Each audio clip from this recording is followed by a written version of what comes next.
Coming up on this episode of Nintendo Cartridge Society, Toads, Shy Guys, Koopa Kids, lend me your ears. I come to bury E3, not to praise it. It's dangerous to go alone, so the Nintendo Cartridge Society goes with you.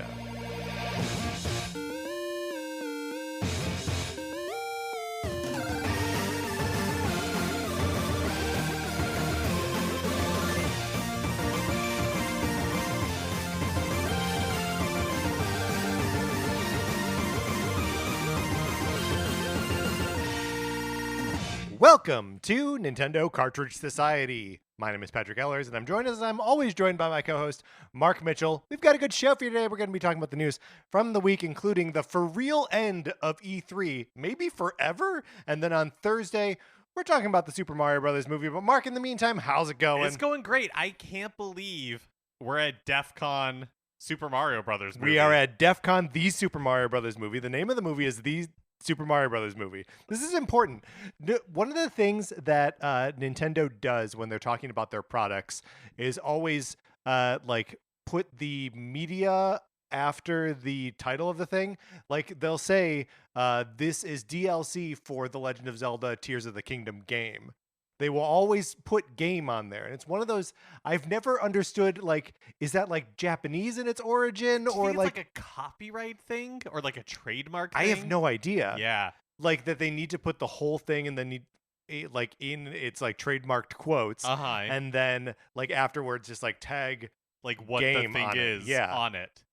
Yeah. Every single Nintendo Direct, it happens, and it makes me chuckle. And I'm like, no, because no one refers to Kirby and the Forgotten Land as the Kirby and the Forgotten Land game. Right. Right? And it's just funny that then makes its way into the title of the Super Mario Brothers movie, which you could say is the Super Mario Brothers movie. I suppose you could. Should we? Is that what we should be referring to today? I don't know. Yeah. I mean, it's unless they make a game of the movie, and then that would be the Super Mario Brothers movie game. No, the Super Mario Brothers movie game. Well, no, wouldn't it be if you're talking about the thing itself, right? It would just be the Super Mario Brothers movie game. But then, if you're using it you as say a sentence, the Kirby and the Forgotten Land game. So the Super Mario Brothers movie game. I understand. No, it all makes perfect sense. Although, in the way that it, yeah, I guess they don't say the Legend of Zelda, or maybe they do. I don't think. I think we got to pay attention. Well, next time. I feel like this is a like the New York Times type thing. Like you wouldn't say the New York Times crossword puzzle. Oh yeah, but you would say like the Washington Post crossword puzzle. Right. Okay. All right. This is tricky. I don't think we're going to get to the bottom of it. We're ill-equipped. We'll get a word scientist on at some point. Grammaritan? The good grammaritan? Lexicographer? Yeah. The good grammarian. It's a pretty good show on CBS. Speaking of pretty good shows on CBS, Mark, we are talking on our Patreon bonus episodes. We're talking about the great detective shows on television, which is sort of like a roundabout way of me saying we have a Patreon. And this Friday, we're coming out with a new episode of our NCS Detective Club, where we are talking about Psych. It is a fun episode and a strange show that feels like it could only be born in the early 20th century or 21st century. Yeah, absolutely. So if that sounds like fun to you, or if you would like to support us in any way, you can check out patreon.com/Nintendo Cartridge Society. Thank you to everyone who does, and thank you to everyone for listening. Even if you're not supporting us over on Patreon, we appreciate it. That's right. And in addition to NCS Detective Club, there are other great rewards that you can check out there at 3 different levels. Plus, NCS Detective Club is just a mini series that was meant to be 6 episodes long. So we'll be starting a new series here pretty soon. And if you would like to help decide what that mini series is, you can join at the 8 or 16-bit level. Yes, because a poll will be going out shortly where we will pitch our ideas to you. Just as soon as we figure out what those are. One of those ideas, probably NCS Detective Club Season 2. We also have a Discord. You should get in that Discord. People are having a fun time talking about Nintendo stuff all the time. There's a new The Super Mario Brothers movie coming out. You better believe people are going to be talking about it in there. And if you are like a little worried about like, oh, but I don't want to be spoiled on it, the movie comes out on Wednesday. I've got to work through, until the weekend. We have a strict no spoilers about the Super Mario Brothers movie in the Discord channel until the end of the weekend. So it'll be a safe place to explore spoiler free. Yeah, absolutely. And you don't have to be a member of the Patreon to join the Discord. No, but you do need to email us at Nintendo Cartridge Society at gmail.com, and we will send you an invitation, and then you can chat with other Nintendo fans to your heart's content. All right, Mark, let's get into what we've been playing this week.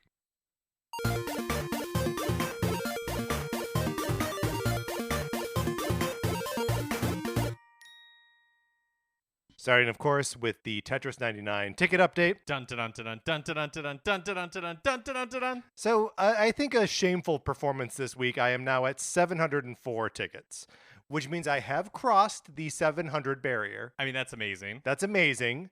But I did get fewer than 20 tickets this week. Mm-hmm. Last week was 689, so I did 15 tickets this week. I've fallen off. Because your goal was 20. The goal is 20. Yeah. I mean, that's not that bad. No, but like that's the goal though. I'm below goal. The goal isn't perfection. Okay, what 28 is perfection. Oh, I see. Yes. Okay, 20. No, this all makes sense. Yeah. I'm deigning to do the math now, and I understand now that 20 is not perfection. No, 28 is perfection. Yeah, 20 is the goal. It is not perfection. Right. I guess I'm not really sure what. You're not really invested in this. No, I'm just not sure. Like, do you want me to scold you? Yes. How can I help? Right now Daily reminder text.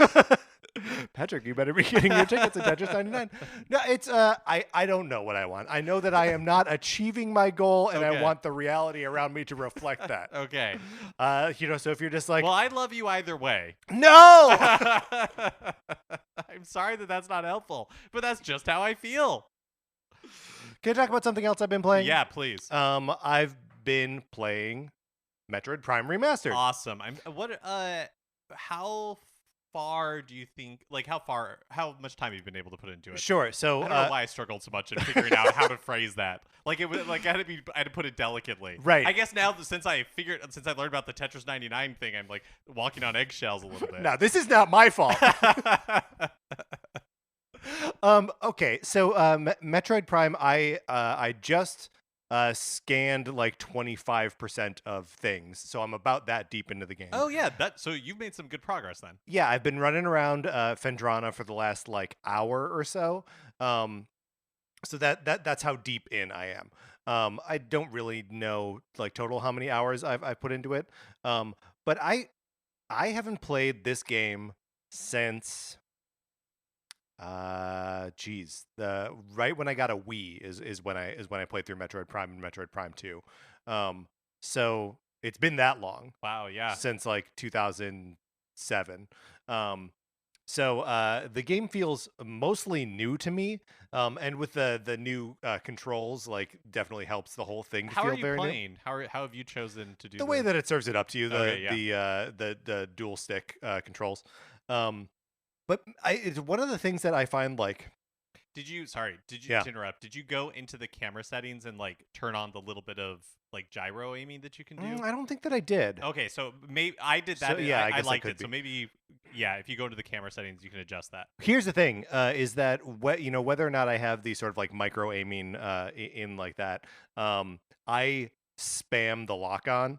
Like I'm almost always, as I'm like firing, like just tapping the lock on button just in case like I get off of it somehow or need to like switch targets. I let the lock on do as much work for me as humanly possible. But so the this is not a new observation about Metroid Prime, but the art design in the game goes such a long way towards making it still look as beautiful, the way it looked on the original GameCube, and even here that like when you get up close to surfaces, you can see that like it's not a super high resolution, texture or whatever. Like something I noticed in the Fendrana Drift. So I'm just like up close to like an ice flow or whatever that you're like, okay, like this isn't. Uh, but like at a distance, or when you are like moving through the world, or just have like any amount of space or stuff on the screen, it looks like it's on par with like any other game you're gonna be playing on like a PlayStation or Xbox. Yeah, they did a really amazing job with it. Especially, I like you, I hadn't played the game in, I don't know, like forever basically. So it was for the most part like a new experience, and with like moments of like recollection where you'd be like, oh yeah, I vaguely recall this. But when you like online see comparisons between Metroid Prime Remastered Totally. and the GameCube, you're like, oh, like it really like why they called it remastered versus just like it being a remake. Right. Like that line is so blurry, Right. because it looks basically like it's been. I agree with you. It looks beautiful. But I mean, like that's the thing, is that like it's still using the sort of great art design of the original, and it's just interesting how even at the time the GameCube was operating at like a little less power than everything else, but like the art design made up for it, made it look like if not a contemporary game, like a future game, right?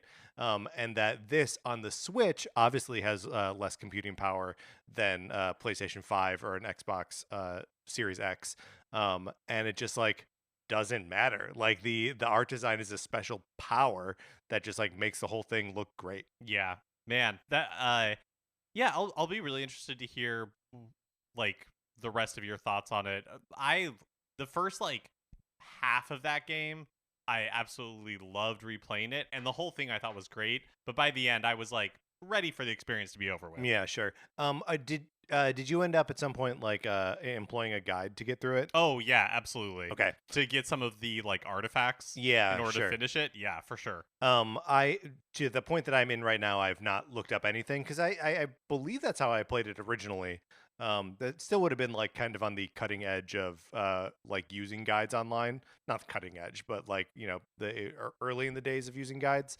And I know I felt differently about it at that time, where I was like, no, always just like the pure experience of the game. And now, if I run into any trouble, I'll be like, let me know. I mean, honestly, like I don't know how you're supposed to. To me, it seems like the only way to find some of these artifacts is to search every single inch of the game. And I didn't want to do that in backtracking. Right. Like I didn't want to go down into the mines and have to try to, search through every single like nook and cranny. That sounded like a nightmare. Yeah. So yeah, that's why true. I did it. True. That's why I did it. Well, speaking of Metroid, I finished Metroid Fusion. We've got a real Metroid thing going on right now. Yeah, I really enjoyed it. It's one of the things. I mean, speaking of how I said it, I was kind of ready for Metroid Prime Remastered to be over with. Metroid Fusion took me like 4.5 hours, maybe 5 hours, which was the perfect amount of Metroid Fusion. Like the game does not overstay its welcome at all, and the way you're on like a space station, and each there's like different biomes, and each one is like its own discrete thing, and the world is interconnected in the sense that you can take an elevator, like up to a central area to get down to the other ones. But it feels so much more like discrete in that, it directs you, go here, accomplish this, then go here, accomplish that. And it really reminded me a lot of what would be explored more in Metroid Other M. But in Metroid Other M, it doesn't work as well. Like we get a lot of like Samus's inner monologue, her thoughts and all she's of that. riding the elevators. Exactly, but you're just reading it in text. You don't have to like watch a cutscene. You don't have to listen to the voiceover. Like you don't have to be subjected to a flashback. Yeah, you just absorb it in, in whatever voice you have in your head for Samus, and that's your experience of it. And same with Metroid Other M does a very similar thing. You're on this space station that has all these different biomes, but for whatever reason, it's weird that thing is totally repeated from Fusion to Other M. It is crazy how much of Fusion was a precursor to what Other M would become, and it works so well in Fusion. Yeah. And for whatever reason, the translation to like modern gaming 9 years later or whatever it was that that Metroid Other M would come out, like turning it into this like pseudo 3D game with like modern cutscenes and voiceover and all that kind of stuff, just it really does Other M no favors, where I think it works great in Fusion. Yeah. Yeah, I mean totally. And it's just kind of like I always think that the like a Final Fantasy story, right? That I'm always going to be more invested in, something like Final Fantasy 7 or Final Fantasy 9 than 10 because 10 is fully voice acted. And like we just weren't at a place where whether it's because of like localization or just where like games were as a medium, that like the right talent wasn't plugged in the right way to just like knock it out of the park every time, right? There are like some exceptions where like the badness is the point, but like I'm never going to try to convince you that like Resident Evil 2 is like a good story presented well in the original game, because it's not, but I love it and it's funny. So like, yeah, it's when versus just the all text presentation of like Final Fantasy 9 or 7 or 8. I'll give it up for 8 as well.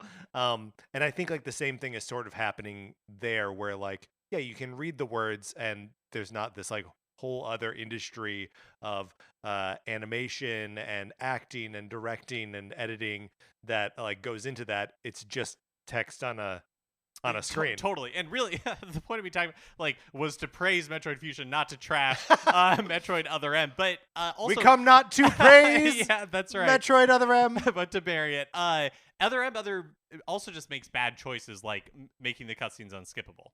Like, yeah, they're terrible truly. cutscenes that you can't skip to get to the parts of the game that are like decent, if not amazing. But and you can't skip them at any time. So like if there's a cutscene before a boss fight and you die in the boss fight and you respawn to before, it's just so like poorly thought through. Yeah. But Metroid Fusion is not that way. I will say Metroid Fusion I feel like is a really good entry point to the Metroid franchise. The one thing that if there are times though where you will go to a room and you're like, no, I know this is how I get, like, I make forward progress is somewhere in this room, but I can't figure it out. And so let me literally bomb every single like tile in this room and do it with like my missiles. And now I'll use a power bomb. Like, and there are a couple of moments like that, which are a little bit frustrating. But in general, I think it's a really good entry point for Metroid, and it's just a really fun Metroid game. I'm really glad that I had the chance to replay it. It would be nice if they like take a swing at remaking or remastering Fusion. If they just included that ability from Dread and from Samus Returns, where she just like sends out this pulse and it like highlights the blocks that you can interact with. Yeah, absolutely. What a smart addition to just be like, look, like you can hunt these things out if you like really want to explore, or you can just get a little ping just to be like, look over here. Yeah. Also, minor spoilers for the end of Fusion, but it's kind of funny how it just, in a lot of ways, repeats the end of Super Metroid. Mm-hmm. But yeah, Fusion is great. Really loved Fusion. It's like poetry. I just can't wait for Zero Mission to make it to the GBA Zero Online. Mission's so good. Yeah, I want to replay that one now too. I really am in this like weird like Metroid frenzy. No, I don't think there's anything weird about it. I mean, it's crazy, of course, that Prime and Fusion came out on the same day originally, and then in like representing them to the public, Nintendo's like basically the same day, like, it is like really a week fun. or two separate. It's very cool, and I think it's just like it shows what like the appetite for like Metroid is, that like the 3D like sort of like actiony shooter ones are very cool, but you kind of still want the side-scrolling adventures. If they just released like one of each every couple years, and obviously it's been however long since the last Metroid or the last like 3D Metroid, but like don't you kind of just wish they could go back like to a pixel art like 2D one that they could release alongside Metroid Prime 4? It's kind of how I feel about Zelda. where Yeah. it's like um I want all the Breath of the Wilds and Skyward Swords and Yep. like all that Yep. kind of stuff. But I also miss the handheld Zeldas. And we got Link's Awakening as like a remake, but I'm really just itching for like Yeah. another game with that with yeah, like even like a Link Between Worlds type Zelda game. Yeah, yeah, yeah. There's that tweet that's like, I want fewer games made by more people that come out slower, that look worse, and cost more. And no, I'm not kidding. Like that is sort of like make a Game Boy Zelda game, a Game Boy Advance Zelda game, and put it out like a new one and put it out on Switch. Don't make it cost more than $60, but it's like I feel like there could be a market for new stuff that's not just like the indie game market. Yeah. I also want to talk about Tetris 99, the Maximus Cup. Yes. That happened last like 2 weekends ago. Yeah, it happened a while ago at this And point. Yeah. then but it lasted through last Monday night, Right. which was after we recorded Right. our news episode for Tuesday. I went and played it, and this was a Fire Emblem Engage Tetris Yes. Maximus Cup. And I don't really I don't really have anything to say about it. Other but than okay. I felt like maybe because I was playing on like a weird time, like Monday night, You were doing good? I was doing good for me. Like I got at least 20 points every round and normally that is not the case. Yeah. Like if I'm playing on like a Saturday morning when the Tetris Maximus Cup has just kicked off, like a lot of times I'm getting like 5-10 points. So it just so I'm like, I know I'm not better at this because it's been a long time since I played it. So maybe it's just Maybe a you're different really mix good of at Tetris people. now. I was like, are they giving more points than they used to? Because this is they're going not. too They're well. not. Yeah, it's anything to say about like the theme itself, or I found it to be weird that it's like, because there's a a Fire Emblem Three Houses theme, which you get like a graphic of the three leaders of the houses, and they're in that, like, one of them's upside down, Claude is upside down, and there's just something so like dynamic and cool about those three characters. And in this theme, on the left there's the female version of Alir, and on the right is the male version of Alir, which as you're playing through the game, you only experience one of those. So like, I don't know, I feel like just don't use that character. And then in the middle was Marth. In the middle is Marth, Yeah. where it's like, well, I may as well just be playing like Fire Emblem and the Dragon and the Binding Blade, or whatever that game is called, the original Fire Emblem. It feels like a weird choice of like iconic images and characters from that game. But I'm just happy that they continue to do Maximus Me Cups, too. because it felt like for a little bit Maybe we they weren't necessarily going to yeah. get one, and so that part is always nice. Are we going to get a Tears of the Kingdom Tetris Maximus Cup? Seemingly like 2 months later seems to be the pattern. Sure, like it comes sure. out and then a couple months later, but that could be really cool. What if they do a Advance Wars 1+2 reboot camp before the game comes out? Because they've obviously been sitting on whatever they're going to do. Yeah, that's for true. Advance Wars for a long time. I wonder. Yeah, it feels like well, if they're going to do it before, it'd have to be like Right next now. weekend. That's a good point. That's Yeah. not going to happen. Yeah. Or what if they do the Yes. the Super Mario Brothers movie Tetris Maximus Cup? There we go. I love it. And okay, one last thing. Yep. I finished Metroid Fusion, played a little Tetris 99, and then I've also been playing Super Mario Galaxy. I talked about this a couple of weeks ago. Mhm. It's kind of my game I'm gonna play until Tears of the Kingdom is my plan. When 3D All Stars came out in 2020, I played at Mario 64. I played Mario Sunshine, but I didn't play Galaxy. This is my first time playing the original Galaxy since the Wow. Wii era, and it is a lot of fun. It is interesting how the game both like holds up and also shows the technical limitations of the Wii, Mhm. and makes me. It would be amazing if there was like a Mario Galaxy 3 made with today's Oh technology. my gosh. Yeah, or like a remake of 1+2. That would be very Yeah, exciting. that'd be amazing. Too. Super Mario Galaxy 1+2 reboot camp. Last little note for me is that I mentioned last week that I was impatient about the Shovel Knight Dig DLC and just re-downloaded it onto my Switch and have been playing it. Shovel Knight Dig is odd in that sometimes I feel like I'm good at it, and sometimes I'm like, oh no, I am not very good at it. But this last week, I finished a run through the game, which was very exciting. I had only done that, I think, 2 or 3 times before. Usually, I die before making it to the bottom to fight the Drill Knight. But I did it. And I was like, and it took me like half an hour, and I was like, yeah, I That felt feels like I accomplished a something. perfect tee up for when the DLC comes out. Yes, so I need the greater challenge now. Give me the Black Knight scary stuff. Oh, and of course, I'm still playing Pikmin Bloom. Still going for walks. Still teaming up with people from the Discord and accomplishing great stuff. If you want to play Pikmin Bloom, it is fun, and I'm having a great time with it. Please be my friend on that, and we will accomplish tasks together. Earlier, someone posted in the Discord, "Hey, can we handle this challenge of getting 10,000 or no, it's 100,000 steps in 6 days?"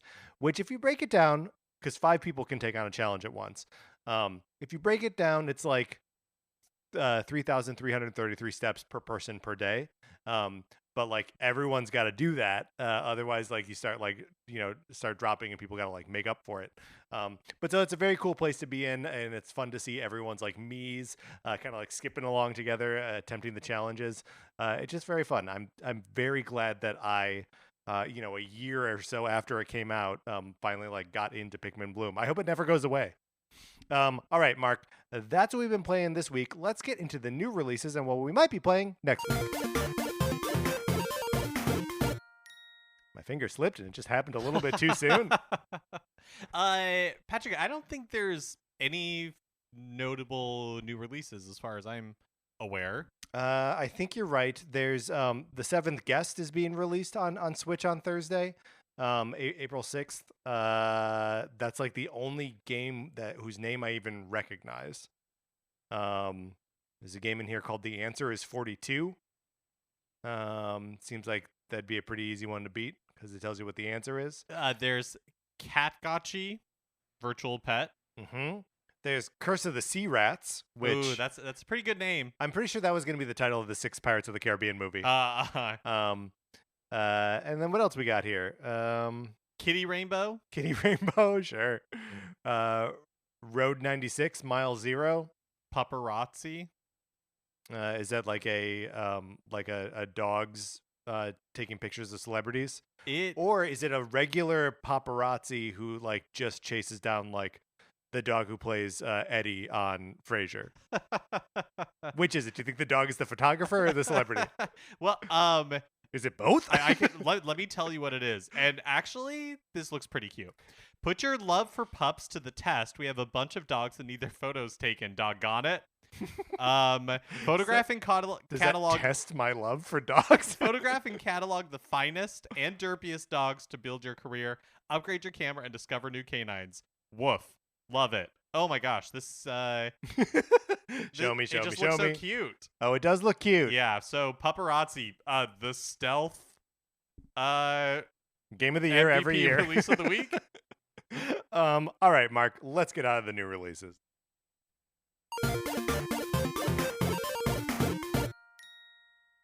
Which brings us to a regular segment on our show. It is time for 433. In 1952, American composer John Cage wrote a piece called 433, wherein a performer or group of performers didn't play their instruments for 4 minutes and 33 seconds. For the purposes of this show, our instruments are talking about Nintendo. So, for the duration of one performance of 433, Mark and I will talk about something not at all Nintendo related, the Huss fulfilling the contract of the piece. Mark, today we are going to be conducting a little bit of a Reese's Peanut Butter Cup taste test. Yeah. So, here's what happened. Mark, you got your hands on some, how are these things designated? Direct from the factory? Yeah, direct from factory Reese's Peanut Butter Cups. And I'd never heard of this, but apparently Reese's occasionally, or Hershey's occasionally does these like limited releases of direct right. from the factory right. Reese's Peanut Butter Cups. So oops, all direct from the factory. Yeah, the idea is that, how long has the peanut butter cups that are sitting on store shelves been sitting there? Presumably a very long time. But like that weirds me out a little bit that they've been on the shelf for such a long time that they're like, no. Sometimes we sell them fresh too. Yeah. Well, like, shouldn't they always be fresh?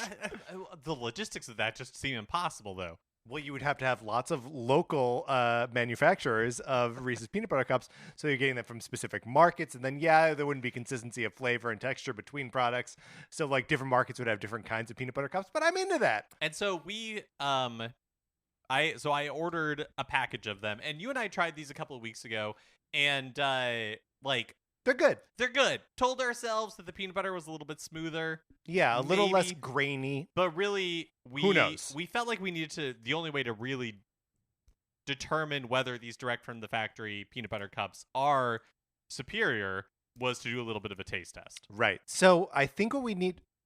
Do we need to do like a blind taste test? Do I just like pop a peanut butter cup in your mouth and you tell me which one you think you're eating? No, well, Because they are different sizes. I think I think that's gonna be the problem. I think we have to. I think the only way to execute this is we can pop them in our own mouths too. I didn't mean to be so presumptuous that I would be feeding you with my hands. No, I think first of all that sounds delightful, and second of all, I think what I'm planning to do is I'm gonna eat the one from just the grocery store first. Okay, so what do we got? Like an Albertsons? This came from a Ralph's. That's a Ralph's. Okay, all right. And then following that, we'll try the direct from factory one with a drink of water in between. I guess that's my plan. Oh, to just like cleanse your palate and a little the reason we're saying all of this is, of course, so that way scientists in the future can reproduce this test. That's and right. Validate these results.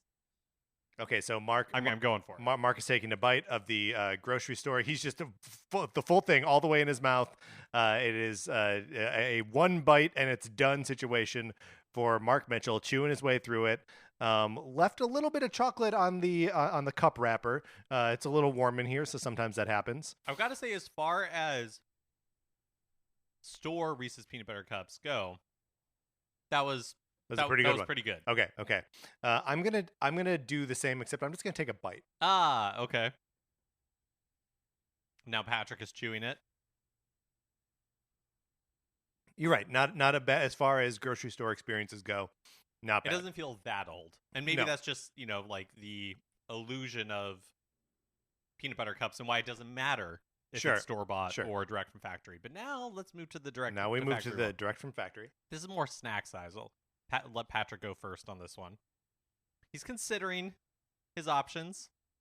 He's thinking about it. It is more flavorful. Okay, my turn. There is, and it's not just the peanut butter. It feels like the chocolate is also better. Yeah, I think you're right.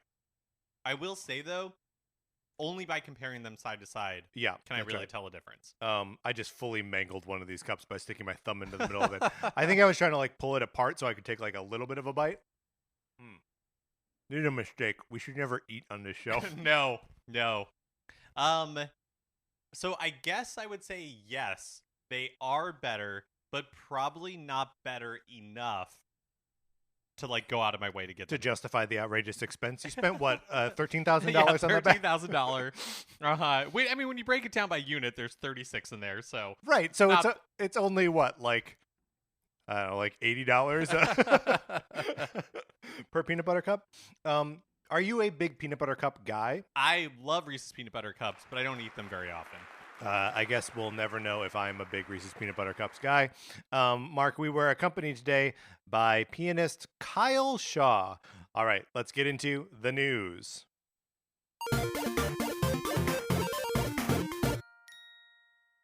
going to have peanut butter mouth for the rest of the show. Okay, so last week, after Ubisoft announced they'd be skipping E3 2023, we wondered if E3 2023 would end up happening at all, and it turns out that no. No, the answer is no, it will not. It won't. So, reminder that E3 was dead. That's right. Then there was no E3 2020. No 2020. Right. No 2021. Right. In 2022, they were going to bring it back as like an all-digital show, but when then it was got canceled. No, there was an all-digital show last year. 100% there was, yeah. I mean, like, most people didn't participate, but there was an E3 digital event. Oh, crazy. Okay. Well, this year they intended to bring it back as like a renewed thing. They enlisted Reed Pop which is a company that runs other big cons like C2E2 in Chicago and New York Comic Con, right? Mm-hmm. And the PAX shows as well.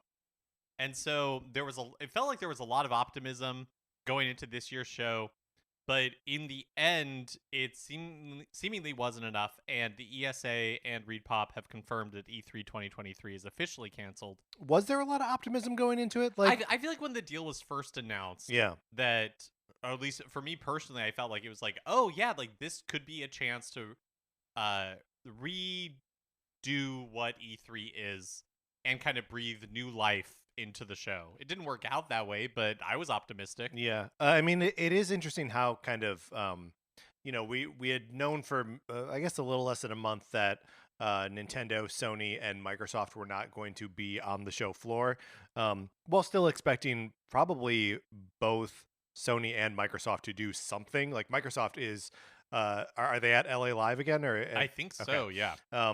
So like doing something and like still sort of expecting Nintendo to announce a direct for around that same time. But it's really only in the last couple weeks that like these other publishers have started to say like, oh yeah, we're not going to that, we're not going to that. And sort of like the last big domino to fall was Ubisoft, as the management there had been quoted as saying that if there is an E3, we'll be there. There was an E3 and they're like, we're not going, and then there wasn't an E3. So I guess true to their word, there is no E3. Maybe that's what he meant. Maybe he knew that like if we don't go, there is no E3. Yeah, maybe. So what exactly happened? IGN published a report saying that it really seemed like a confluence of events. First of all, like the industry realizing after having a few years of not really having like an E3, a traditional E3, that it didn't really need E3 anymore to do the deals and all that kind of stuff and talk to consumers in the way that it was doing before. Smaller and reprioritized marketing budgets. It takes a lot of work to prepare a demo for the show floor at E3 and like all that kind of stuff. Fun to like staff the booths and like fly people out there and like eat up a whole week of time. Speaking of which, like during the pandemic, apparently, and it kind of makes sense, like all the events teams were laid off, and yeah, so totally. having to kind of rebuild that engine. Plus just like the general logistics of the details about like what E3 was going to be, even by ReedPop's own reckoning, like firmed up pretty late. Yeah. And so just like the time frame that they had from getting the details to needing to commit to it and prepare a booth and all that kind of stuff. I mean, speaking like, were people optimistic? ReedPop met with all the big players and kind of like got their input and tried to incorporate into the plan. And so I think to do all that work and then to have people still not be able to go for one reason or choose not to go, it has to be like disappointing. Yeah, I mean, one of the things that like the ESA in its like inception was really like the big publishers at the time like putting on a trade show, right? Like ESA only comes about because Nintendo and Sega and like EA probably or Activision, someone were like they were joining forces to put on these like large trade shows so they could show off their games to buyers at Toys R Us, at Best Buy, at whoever, so they could figure out like what games they wanted to sell, what they wanted to position, and just like if those initial players aren't like bought in, that it's kind of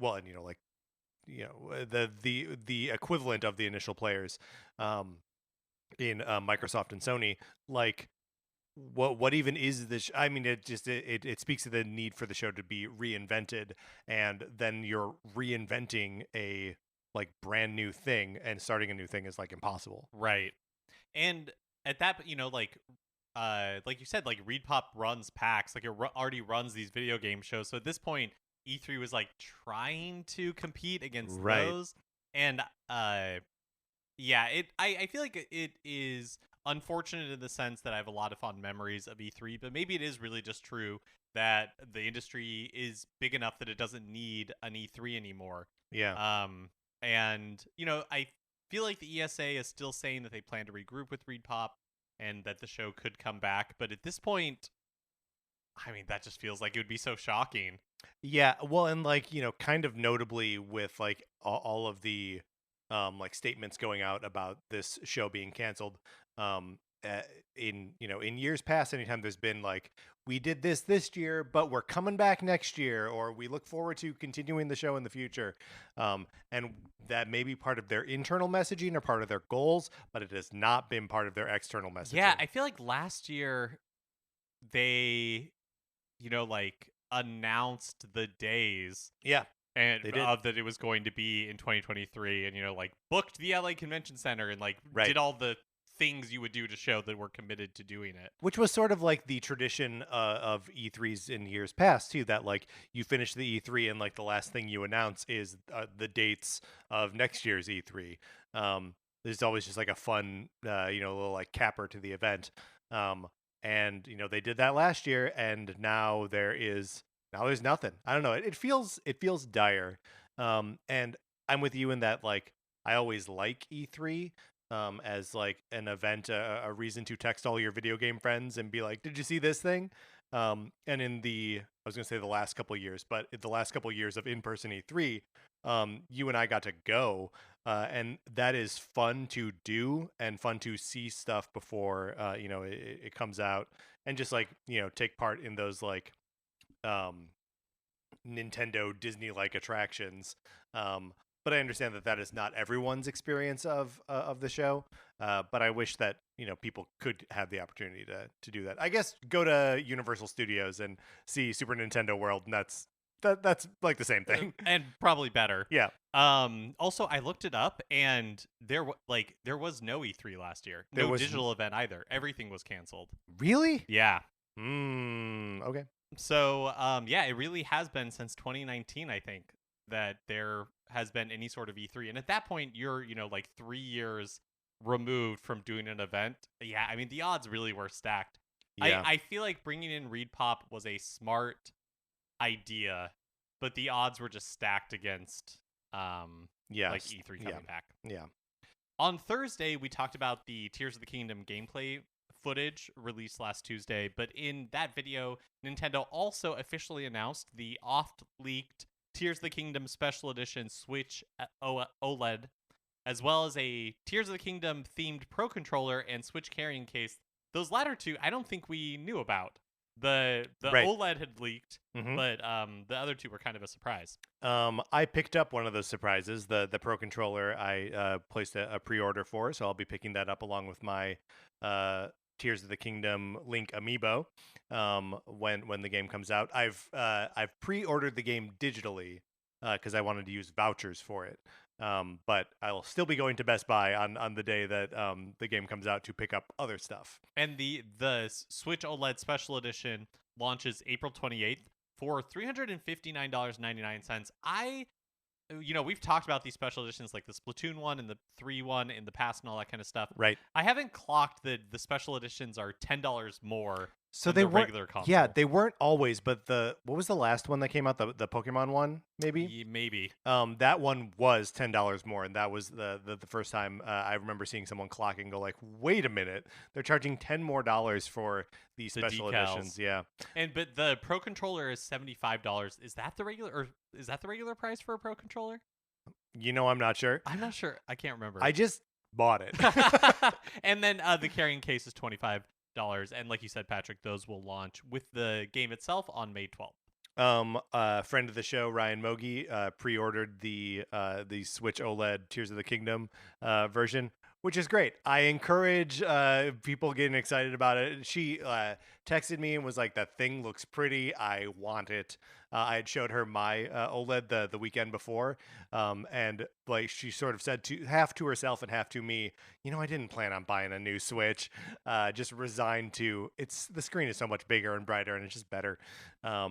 So we'll have one in the extended NCS family. And of those special editions, I feel like this one is my personal favorite. Yeah, I would agree with that. Well, there's just something like nice and tasteful about the like colors and design elements to it. all of the other ones, like the Splatoon one and the um, Pokemon one, are all like leaning into the like bright cartoony colors of those franchises, which are great in terms of video games. It's just not necessarily something I would want on my shelf. The Zelda one, I think, would make sense. Look pretty good on a shelf. Last week, we shared a Polygon interview with representatives from HAL Laboratory where Polygon was able to ask them some burning Kirby physiology questions. This week, an interview from IGN was published with Shinya Kumazaki, general director of the Kirby franchise, and HAL Laboratory director Tatsuya Kamiyama. And IGN asked if Kirby and the Forgotten Land could be considered a turning point for the Kirby series in the same way that Breath of the Wild is considered one for the Zelda series. And Kumazaki responded at first after clarifying that they don't try to develop Kirby titles with the intent of becoming like any other game, which noted. Wait. Oh, I see. They weren't saying now we do the Breath of the Wild version of this. Right. Got it. Yeah. But this is what he said. Quote, if we're talking about what Breath of the Wild perhaps did for the Zelda series, in that it was a revolutionized the series, I think Kirby and the Forgotten Land was kind of at a turning point, and I think you can consider it as the first step in our kind of ongoing moving forward challenge of now also creating 3D Kirby games. Well, that's good. As a genre of Kirby game, I like 3D Kirby game. Just like that little bit more, that extra dimension to explore, just makes it feel more engaging, right? Than a 2D game. Yeah, I picked up Return to Dreamland Deluxe when it released in February and played it for maybe 30 minutes, maybe an hour, which I know is, like the easiest, so you beat it. Parts of, the like Kirby games, but it was like, oh yeah, I did not have any interest in continuing. Whereas like a sequel to Kirby and the Forgotten Land, I would be really interested in. Right, or just another game in that style. Yeah. Absolutely. Kumazaki also says that he expects there to be a mix of 2D and 3D Kirby games going forward, and that it's really based on what's best for the type of gameplay experience they want to share. That makes sense. In response to complaints about Joy-Con drift, Nintendo has had a policy in the US for the past few years that they'll repair Joy-Con with Joy-Con drift for free, even when they're outside the stated 24-month warranty. And now that policy has been officially extended to Joy-Con purchased in the UK, the European Economic Area, and Switzerland. So apparently this has kind of been the unofficial policy for a while in those regions, but now it's like in writing. And it's just a repair policy, not a repair or replace. Yeah, I think so. I think yeah. I mean, I have not taken advantage of this. I have Joy-Con from launch, and then a second pair, like the Splatoon 2 pair, that both got a little bit of Joy-Con drift. Yeah. But I've never taken advantage of sending them in and having them repaired. I could have 6 working Joy-Con. You could have 6 working Joy-Con instead of 2. Yeah, it's interesting, and I guess like a little bit of a bummer that like Nintendo's sort of been dragging their feet on this. As far as like consumer protections go, your like the electronics that you have like should work and not start to drift after a couple months of use. Like I wonder like what the like reasonable threshold for that is. Like how long should you expect your Joy-Con to work? Right, like something to work. Well, my first pair, it was like a year. Yeah. Which that sucks. Is that true? Or was it longer? If that's true, then it would have been within the warranty period. Yeah. And am I really that lazy? It's yes, possible. You are. Yeah, I really am. Yeah. So, yeah, that's a good point. Yeah. Well, but in any event, it's nice that Nintendo now has that policy in writing for those various European areas. And I don't know. I just wish it was more of a like blanket standard. And I know part of that is like they don't want to like admit too much like culpability, right? Because I think there's still like legal, there's still like lawsuits and stuff ongoing, like class action lawsuits that I think they yeah, I guess they can like they want to acknowledge the problem or fix the problem, but they don't want to say oops, our bad. Right. Do you think they ever put out Joy-Cons that don't drift? Because I know that, I mean, like, if we ever reach a point where they have solved that problem, and I know that, like, we talked about a technology in a controller recently that is, like, guaranteed not to drift, but it doesn't seem like that's been mainstreamified yet. I feel like you don't Really hear about it that I feel much, like you don't but really hear about it that much anymore. I remember reading, we might have even talked about it at some point, that like when the OLED came out, that people like took it apart and Nintendo had put like a piece of cardboard or something yeah, in there like was something stuck in there with gum. that was supposed to like help the problem. But yeah, yeah, it feels like you would hear about it all the time, and I definitely experienced it all the time. But then the pair of Joy-Con that I had before, so I had 2 pair of Joy-Con that went bad. Then I bought a third pair, and those have been fine. And then I got the OLED ones, and I haven't had that long. It's been a couple of months, but like those have been fine. So you could have 4 pair of working Joy-Cons. Yeah, I guess I could. You could have 8 Joy-Cons. I'm just so lazy. Patrick, you and I keep threatening to dip our toes into Disney Dreamlight Valley. But it's possible that this latest update pushes me anyway over the edge while I wait for Tears of the Kingdom. Because there's a new Pride of the Valley update that's out this week that adds a Lion King realm, which, okay, great. If I can get like a selfie with Alphabet Mafia member Scar, then perfect. Well, wait, I gotta know. Is it just the grown-up version, the adult versions, or because Scar is always in the movie at any rate is like adult Scar, but Simba, right? He's like kid Simba, and he's like adult Simba. But there's that time in between where he's like teen Simba, where it's like a weirdly sexual lion.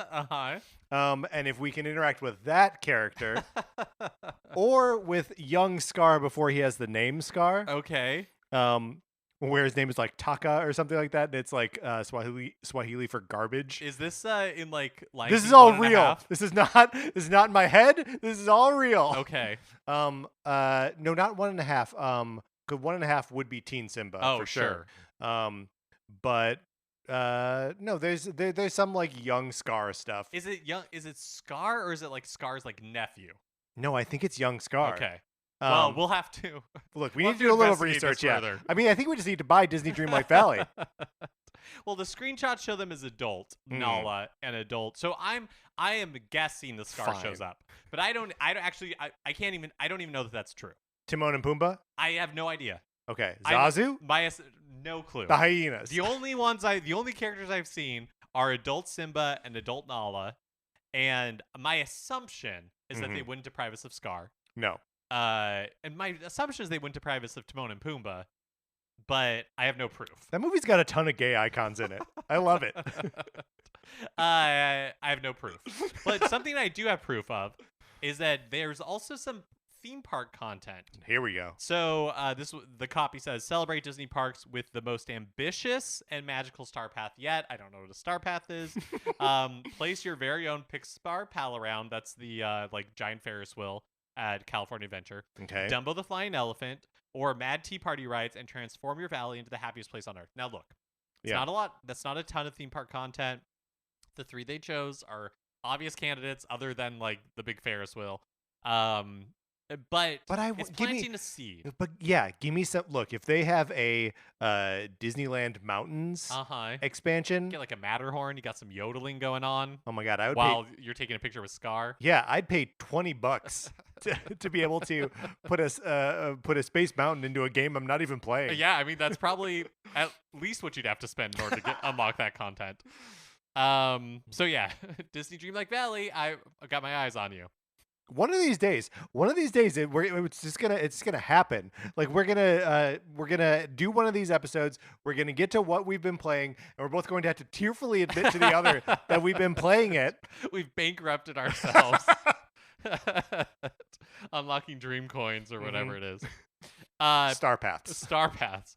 Pokemon Stadium is the next game releasing for Nintendo 64, Nintendo Switch Online. It'll be available starting next Wednesday, April 12th. Holy cow, I missed this piece of the news. That's exciting.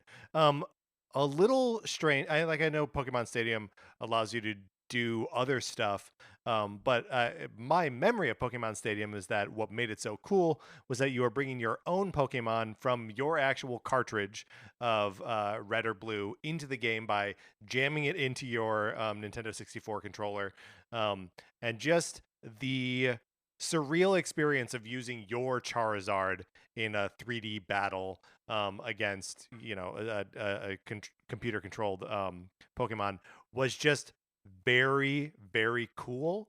And there's no way to incorporate that into what this is. I've never played Pokemon Stadium before.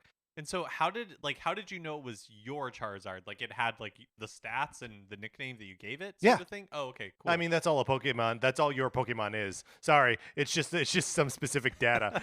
But yeah, it has whatever experience that it had earned in the actual game. It had the moves assigned to it. It was the level, and it kept the nickname. I don't believe they earned experience while battling in those arenas, but like it's a way to take your Pokemon battles and instead of rendering them in like one still sprite in black and white versus another still sprite in black and white, be fully animated 3D creatures. And I just remember that being like the thing that like bridges the gap between like imagination and what you actually see on screen. And if you're just playing with like the house's Pokemon, like, is that fun? I don't know. Yeah, that's really cool. That makes sense. I wonder if now that the 3DS and Wii U eShops are closed, if eventually we do get Pokemon on like the Game Boy, Nintendo Switch Online, it'd be really cool if they figured out some way to work with Pokemon Bank and be able to like transfer it to an update for Stadium that is also compatible with Pokemon Bank. You know what I mean? What's the thing how did it work with Stadium? Did you like plug your Yeah, Game so Boy they- cartridge into like a thing in the yes. back? So like you would take out the Rumble Pack because you had that Rumble Pack in because you were playing Star Fox 64, and there's this thing that like holds a Game Boy cartridge, and it just like reads the Pokemon that you have in your party on like the main save file. I guess there's only one save file at a time on those original Pokemon games. And you could just like pick your Pokemon to put into battle. That's cool. That's cool. It would be so cool if they could like announce at the same time. Because Pokemon Stadium, part of the Nintendo 64, Nintendo Switch Online library, which means that it's also part of the expansion pass, right? And they are not announcing expansion pass and non-expansion pass games at the same time. The last time we got the Game Boy games, there were two Game Boy games, one Super NES game and one NES game, which like hits all of the not expansion pack libraries. And then I forget the exact order, but Metroid Fusion announced a couple days before or after. Again, forget the exact sequence, but it means that they are keeping these announcements separate. So the fact that we know when the next Nintendo 64 game is coming out, that may not have any relationship to when they tell us what the next Game Boy game is coming out. So I'm still, look, the 12th is pretty close. It's next Wednesday, right? That's when Pokemon Stadium comes out. It's still within the realm of possibility that next Monday they say, and here are some new Game Boy games coming out, and two of them are Pokemon Red and Blue. That'd be pretty crazy. Finally, the results of the most recent Splatoon 3 Splatfest are in. The theme was which controversial creature is real? Mhm. And your choice was Nessie, the Loch Ness Monster, aliens, or Bigfoot. Now, the theme was which is real and not Yes. just a wow. Yeah. So it's not even just like which one do you like the most or which one is most controversial. Uh-huh. But which of these controversial creatures is real? And so that's why I repped Team Aliens. So I'm sorry to Team Aliens because I am terrible at Turf War. But so I repped Aliens. Aliens are the most likely to be real, right? That's what I felt as well. And you know that I'm driven by logic. Yeah, I'm a absolutely. man of reason. Yes. And so, I mean, given an infinitely large universe, there's got to be some alien life out there of some kind. And could that alien be a Bigfoot? Could that alien Totally, be but a that's Loch Ness monster? But that's not what we understand Loch Ness monster or Bigfoot to be. We understand those to be terrestrial or aquatic creatures, right? If a Bigfoot comes from another planet, it's a Wookiee. Okay. Those are just facts. Those are just facts, folks. So at halftime, it was pretty close. Team Nessie held the lead with like 34.92%. We're getting into the two digits. Team Aliens followed with 32.64%, and Team Bigfoot was just behind with 32.44%. But when it came down to it, Team Nessie took home the crown with 30 points. Aliens was next with 15 points. And finally, Bigfoot with 12 points, which is honestly one of the closer Splatfests we've had. Do you remember Chocolate? White Chocolate just ran away with it. Right, It got all the points. An obvious troll pick. But the thing that I need to highlight, it's not in our notes here, but Team Bigfoot is the most poorly represented in terms of votes, I think, of any team I've ever seen in a Splatfest before. 45.22% of all players did Team Nessie. 46.09% did Aliens, which means Bigfoot was left with a measly 8.69%. People don't believe in Bigfoot anymore. Oh, what a world. Has it really come to this? All right, Mark, let's get out of the news.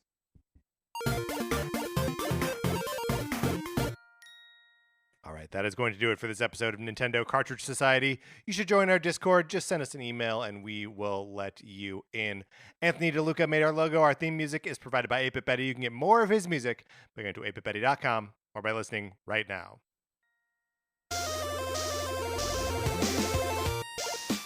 For my co-host, Mark Mitchell, this is Patrick Eller saying thank you for listening.